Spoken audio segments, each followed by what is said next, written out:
Nunca me gustó trabajar cerca del río al anochecer, pero en la frontera uno no siempre elige dónde ganarse la vida. El agua divide países, sí, pero también divide historias. De un lado, esperanza. Del otro, ausencia. Yo me encargaba de lo que aparecía cuando la corriente decidía devolver algo. No siempre eran cuerpos. A veces eran mochilas, zapatos, documentos hinchados por el agua. Otras veces, silencio. El problema no era encontrar cosas flotando. El problema era cuando el río regresaba a algo que no coincidía con lo que se había perdido. La primera vez que noté la diferencia fue hace 3 años. Un muchacho había desaparecido intentando cruzar de noche. La familia lo buscó durante días. Cuando finalmente apareció, lo encontraron río abajo, atrapado entre ramas secas. Yo estuve ahí cuando lo sacaron. Tenía el rostro intacto, demasiado intacto. El agua suele cambiar a las personas. Las hincha, las desfigura, las vuelve irreconocibles. Pero él parecía dormido. La piel fría, sí. Los ojos cerrados, pero sin la violencia que deja el río. Sin marcas, sin daño visible. Lo extraño no fue eso. Fue que cuando lo colocaron en la camilla, abrió los ojos. No fue un reflejo nervioso. No fue un espasmo. Sus pupilas se movieron. Nos miraron a todos. Y luego se cerraron otra vez. Nadie habló de eso oficialmente. Dijeron que fueron nervios. Que la mente a veces inventa cosas cuando trabaja con muerte. Yo también intenté convencerme de eso, hasta que comenzaron a repetirse los casos. Cada cierto tiempo, el río devolvía un cuerpo que no parecía haber estado en el agua el tiempo suficiente. Rostros serenos, manos limpias, sin señales de arrastre, como si la corriente no los hubiera golpeado contra piedras. Y en 3 ocasiones, yo vi movimiento. Pequeño, breve, pero real. La gente del pueblo comenzó a murmurar que el río no solo arrastraba, elegía. Decían que había partes del cauce donde el agua se volvía demasiado oscura incluso bajo el sol. Lugares donde la corriente parecía girar sobre sí misma, como si respirara. Una noche decidí quedarme más tiempo del debido. El cielo estaba bajo, sin luna, y el río sonaba más profundo que de costumbre. No como corriente rápida, sino como algo pesado desplazándose lentamente. Me senté en la orilla, lejos de las luces del puente. El agua reflejaba casi nada. Era una superficie negra, apenas interrumpida por pequeños remolinos que aparecían sin razón aparente. Fue entonces cuando lo vi. Un cuerpo flotando boca arriba, avanzando despacio hacia una curva donde la corriente suele atrapar todo lo que baja. No llevaba mochila, no llevaba zapatos, solo ropa ligera, pegada al cuerpo. Me levanté y caminé paralelo a la orilla, esperando el punto donde quedaría atrapado. El silencio era absoluto, ni insectos, ni viento. El cuerpo no chocó contra las ramas, se detuvo antes. La corriente lo sostuvo en medio del cauce como si lo estuviera observando. Sentí algo en el estómago que no era miedo todavía, era anticipación, como si el río estuviera haciendo una pausa deliberada. Entonces el cuerpo giró lentamente, no empujado por agua. Giró como si hubiera decidido hacerlo, y abrió los ojos. No había luna, pero vi el blanco perfectamente. Sus pupilas no se movieron al azar. Se fijaron en la orilla, en mí. No grité, no me moví. El tiempo pareció comprimirse en ese instante suspendido. El cuerpo no respiraba, no se agitaba, solo miraba. El agua comenzó a moverse de nuevo, pero no arrastrándolo, rodeándolo. Remolinos pequeños se formaron alrededor del torso, creando una especie de círculo más oscuro dentro de la oscuridad. El cuerpo comenzó a hundirse, no de golpe, no como alguien que pierde flotabilidad.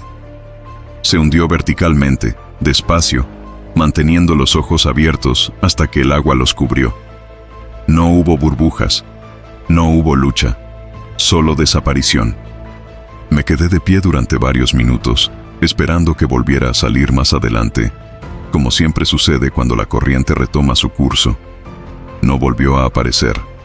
A la mañana siguiente encontraron otro cuerpo río abajo. No era el mismo, pero tenía la misma expresión intacta.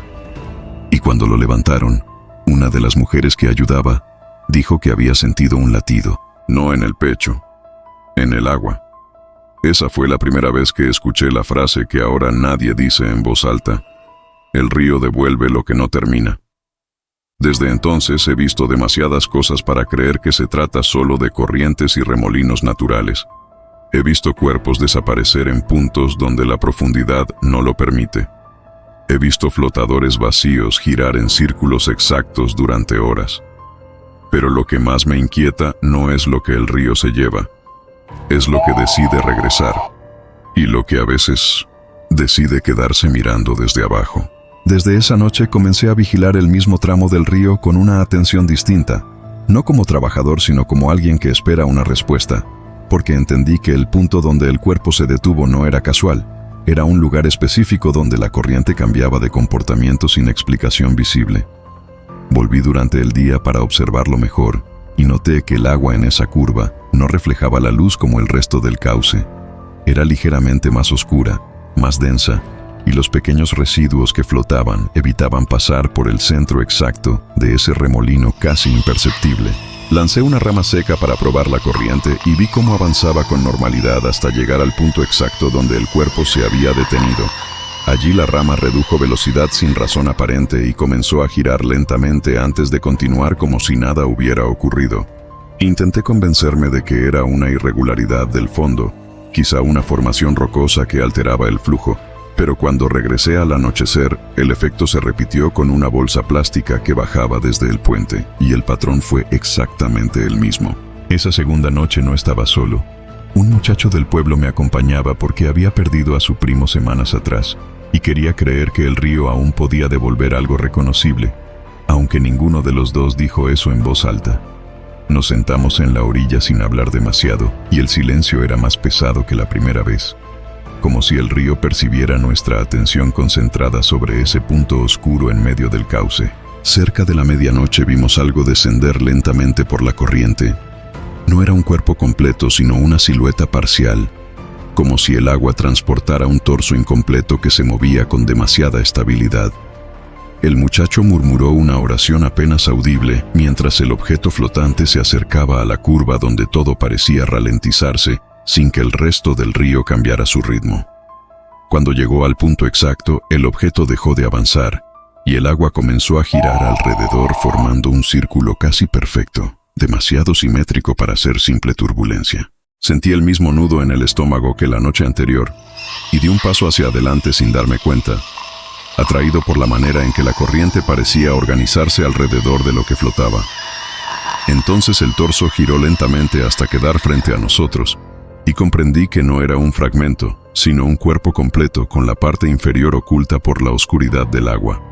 Sus ojos estaban abiertos, y esta vez no dudé de lo que veía, porque el muchacho dio un paso atrás de golpe y respiró con fuerza cuando la mirada pareció fijarse directamente en la orilla donde estábamos. No había expresión de dolor ni de desesperación, solo una serenidad inquietante, como si la figura estuviera suspendida entre dos estados sin pertenecer del todo a ninguno. El agua comenzó a elevarse ligeramente alrededor del cuerpo, formando pequeñas ondulaciones que no coincidían con la dirección de la corriente principal, creando la ilusión de que algo se movía debajo sosteniéndolo. El muchacho susurró el nombre de su primo y en ese instante el cuerpo parpadeó con un movimiento tan leve que pude haberlo atribuido al reflejo si no hubiera sido porque los párpados se cerraron y abrieron con claridad. Sentí un impulso irracional de acercarme más, como si una parte de mí quisiera confirmar que aquello aún respiraba o que podía ser rescatado antes de hundirse de nuevo. Pero antes de que pudiera dar otro paso, el agua cambió bruscamente y el círculo perfecto se rompió en una serie de ondas que arrastraron el cuerpo hacia el centro oscuro del remolino. No fue una caída desordenada, sino un descenso vertical controlado que mantuvo el rostro visible hasta el último segundo antes de desaparecer bajo la superficie sin salpicar. El muchacho cayó de rodillas en la orilla y comenzó a llorar en silencio, mientras yo permanecía inmóvil observando cómo el río retomaba su curso normal como si nada hubiera ocurrido. Esa noche entendí que el punto oscuro no era una simple irregularidad del fondo, sino algo que retenía y soltaba a voluntad. Algo que no solo arrastraba cuerpos, sino que parecía examinarlos antes de decidir si regresarlos o guardarlos. Después de esa noche dejé de pensar en el río como una corriente natural y comencé a verlo como un límite activo, un borde entre algo que fluye y algo que observa desde abajo sin moverse. No regresé por varios días, pero el silencio del pueblo cambió y empezaron a circular historias sobre cuerpos que aparecían más abajo con una expresión distinta, no de ahogo sino de suspensión. Uno de los pescadores aseguró haber visto algo caminar dentro del agua en una zona donde la profundidad apenas llegaba a la cintura, y lo dijo con la certeza de quien ha pasado toda la vida en ese cauce. Cuando me lo contó no sonaba exagerado, sonaba confundido, como si hubiera visto algo que no encajaba con lo que conoce desde niño. Volví al punto oscuro una tarde nublada, decidido a observarlo sin esperar nada. Pero desde lejos noté que el color del agua ahí era diferente incluso bajo el cielo gris. No era simplemente sombra, era densidad, como si el agua tuviera un peso mayor en ese centro invisible donde los objetos reducían velocidad. Lancé otra rama, luego una piedra pequeña, y aunque la piedra se hundió rápido, sentí que la caída tardó una fracción de segundo más de lo normal justo al atravesar ese punto. Me agaché en la orilla y extendí la mano para tocar el agua con cautela, esperando sentir solo frío y corriente. La temperatura era normal, pero la vibración era distinta, una oscilación leve que no correspondía al flujo visible del río. En ese momento, algo golpeó suavemente mi muñeca desde abajo, no como un pez, sino como un roce deliberado, una presión breve que desapareció al instante.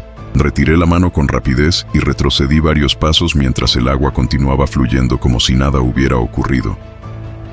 Esa noche no esperé a que bajara un cuerpo, esperé a que el río hiciera algo por sí mismo, que mostrara un movimiento espontáneo en el centro del remolino oscuro. Pasada la medianoche, la superficie comenzó a hundirse ligeramente en ese punto, formando una depresión circular casi perfecta que no era causada por ningún objeto visible. El sonido del agua cambió y adquirió un tono más grave, como si la corriente estuviera pasando por un espacio más estrecho bajo la superficie. Entonces, vi algo ascender desde abajo, no un cuerpo completo, sino una silueta vertical que se definía poco a poco al acercarse a la luz mínima del cielo. No flotaba de lado ni boca arriba, subía erguido, con los brazos pegados al cuerpo y la cabeza inclinada hacia adelante como si estuviera siendo guiado desde abajo. Cuando el rostro cruzó la superficie, el agua no salpicó, simplemente se apartó a su alrededor dejando ver los ojos abiertos, mirando directamente hacia la orilla. Reconocí el rostro, no por nombre sino por memoria. Era uno de los primeros que había visto abrir los ojos en la camilla meses atrás. El cuerpo no se movió hacia mí, tampoco se dejó arrastrar. Permaneció suspendido unos segundos mientras el agua giraba en un patrón cada vez más definido. Comprendí entonces que el río no solo retenía, estaba probando algo, estaba ensayando el regreso antes de decidir si dejarlo salir o hundirlo nuevamente en ese punto donde nada termina del todo. El cuerpo permaneció suspendido unos segundos más y en ese tiempo el río pareció detenerse a su alrededor como si la corriente obedeciera a una pausa invisible que no afectaba al resto del cauce. Sentí que si daba un paso hacia adelante rompería algo que no debía tocar. Pero también entendí que si no lo hacía, seguiría observando sin comprender jamás qué estaba ocurriendo bajo esa superficie oscura. Avancé lentamente hasta que el agua cubrió mis botas y la vibración que había sentido antes regresó con mayor intensidad, subiendo por mis piernas como un pulso frío. El cuerpo frente a mí no respiraba, pero tampoco se hundía, y sus ojos abiertos no reflejaban miedo, sino una especie de espera paciente que me heló la sangre. Extendí la mano con cautela hacia su hombro, esperando encontrar resistencia física, peso real, algo que confirmara que no estaba viendo una ilusión nacida del cansancio. Mis dedos tocaron tela húmeda y debajo sentí firmeza, pero al mismo tiempo, el agua alrededor comenzó a girar más rápido, creando un círculo cerrado que me aisló del resto del río. El sonido se volvió grave y profundo, como si algo enorme se desplazara debajo de nosotros en una dirección que no coincidía con la corriente visible. El cuerpo inclinó ligeramente la cabeza hacia mí, y por un instante creí ver un movimiento consciente en sus labios, una intención de formar palabras sin emitir sonido. Retrocedí por instinto, pero el agua ya me rodeaba hasta las rodillas, y el centro oscuro parecía haberse expandido bajo mis pies. Miré hacia la orilla y noté que la distancia era mayor de lo que recordaba, como si el punto de detención alterara la percepción del espacio. El pulso en el agua coincidió con el latido acelerado en mi pecho, y comprendí con claridad aterradora que el río no estaba devolviendo cuerpos por error, sino evaluando algo antes de soltarlos. El rostro frente a mí comenzó a perder definición lentamente, no descomponiéndose, sino desdibujándose, como si el agua estuviera absorbiendo contornos y detalles. Intenté sujetarlo con más fuerza, pero mis manos atravesaron la tela en un instante imposible, y el cuerpo descendió verticalmente sin resistencia. El círculo se cerró sobre sí mismo, y el agua retomó su flujo natural en cuestión de segundos, dejándome solo en medio del cauce con el corazón desbocado. Regresé a la orilla tambaleándome mientras el sonido grave desaparecía, y el río volvía a parecer un límite común entre dos tierras. A la mañana siguiente encontraron un cuerpo kilómetros más abajo, con el rostro intacto y una expresión serena que no coincidía con la violencia de la corriente. Nadie habló de ojos abiertos ni de movimientos bajo el agua, pero yo vi como una mujer se llevó la mano al pecho y murmuró que el río todavía estaba vivo. Desde entonces he observado que el punto oscuro cambia ligeramente de lugar cada cierto tiempo, como si buscara nuevas posiciones dentro del cauce para repetir el mismo proceso. Ya no intento tocar lo que emerge ni seguir los remolinos cuando se forman círculos perfectos en medio de la corriente. Ahora sé que el río no solo arrastra ni devuelve, el río examina, decide y a veces deja que algo regrese diferente, con los ojos abiertos, esperando que alguien vuelva a acercarse demasiado al agua.